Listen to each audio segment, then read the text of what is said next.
रात्री काहीतरी 2:30-3 वाजलेले आणि माझे मिस्टर जे आहेत ते नाईट शिफ्ट करतात. जसं संध्याकाळी 6 to 3 असतात त्यांचं किंवा 7 to 4 शिफ्ट टायमिंग असते त्यांची. तर ते ऑफिसला गेलेले. बेडरूममध्ये मी एकटीच झोपलेली आणि पप्पा मम्मी हॉलमध्ये होते आणि मला 6 मंथ मी प्रेग्नंट. तर मला 2:30 ते पावणे 3च्या दरम्यान मला वॉशरूमला आली. मी उठली, वॉशरूमला गेली. वॉशरूमहून जाऊन आली.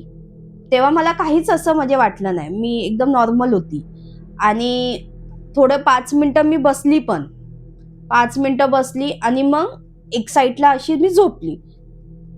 एक साईडला अशी झोपली. मला ना राईट साईडहून लेफ्ट साईडला टर्न व्हायचं होतं.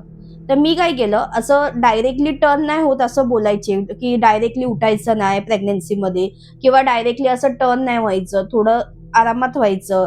राईट टू लेफ्ट साईडला जायचं असेल असं झोपायला वगैरे, तर थोडंसं असं आरामात करायचं सगळं. तर मी काय केलं, की राईट टू लेफ्ट साईडला मला व्हायचं होतं म्हणून मी राईट साईडनी असं असं सीधा होऊन मग लेफ्ट साईडला हळू टर्न होत होती. जशी मी टर्न होत होती ना, तर वरती सीलिंगवरती माझी अशी झोपताना नजर गेली. तर सीलिंगवरती ना मला ना असे 2 पाय दिसले. पण ते 2 पाय फक्त ना असं गुडघ्याच्या खालीच दिसले मला. बाकी काहीच नव्हतं आणि ते पाय ना पूर्ण जळून गेलेले होते.